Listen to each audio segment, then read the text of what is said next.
भगवान यमुना जी के तट से चित्रकूट जाने से पहले प्रयाग से आगे बढ़े तो यमुना जी के तट से राम जी ने निषाद राजगुह को भेज दिया था वापस बरबस सिंधवेरपुर। और गंगा पार करने से पहले सुमंत जी महाराज को राम जी ने भेज दिया था। भगवान ने सुमंत जी को 3 दिन पहले भेज दिया था वापस अयोध्या चले जाइए, लेकिन सुमंत जी महाराज वापस अयोध्या नहीं गए थे। क्यों? वहीं गंगा जी के तट पर बैठे हुए थे और बैठ करके क्या कर रहे थे? राम राम सिया लखन पुकारे,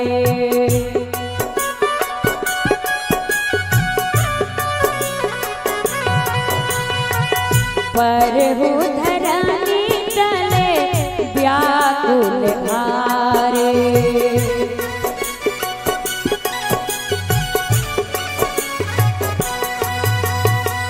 देखी दक्षिणे दिशि भयहि नाए, जन बिन पंख बिहाग यकुलाए।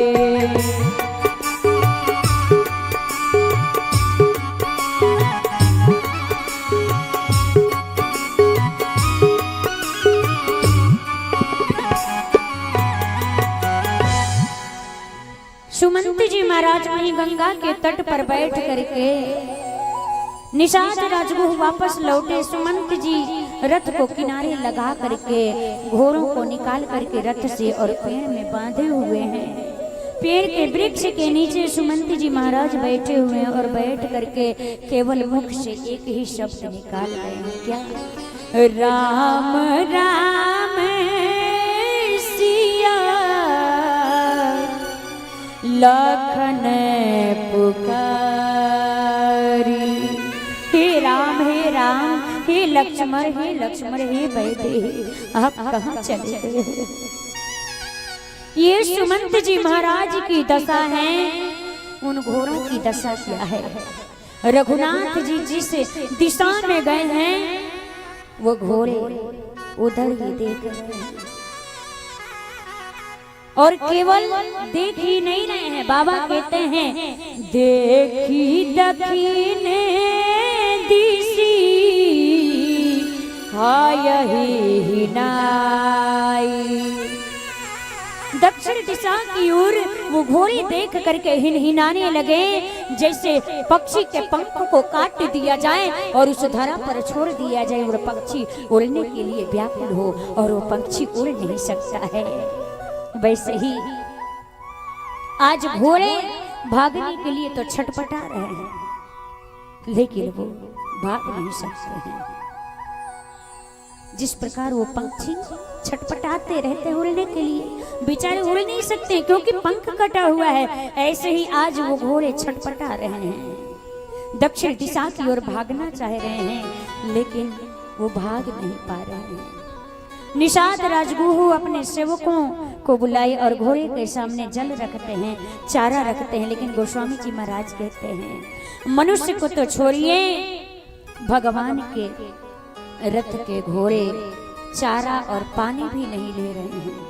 वो छोड़ करके केवल रघुनाथ जी जिधर गए हैं उधर ही देख रहे हैं कि हम इसी रथ से अपने रघुनाथ जी को पीछे छोड़ करके आए हैं।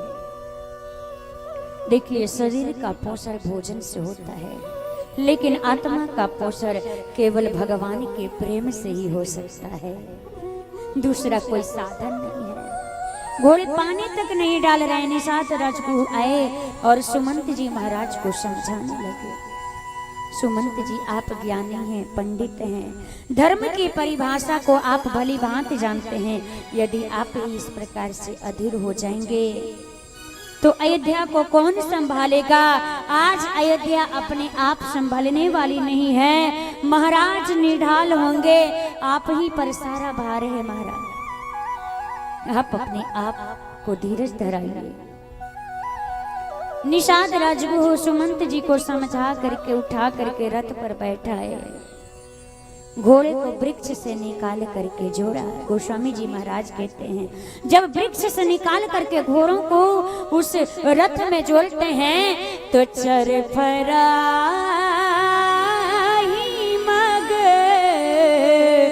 चलही न घोड़े। वो घोड़े एक पग भी आगे नहीं चल रहे हैं। क्यों? अरे मैं अपने रघुनाथ जी को पीछे छोड़ करके आई हूँ। मेरे रघुनाथ जी पीछे छोड़ गए, मैं अपने भगवान को छोड़ करके कैसे जाऊं?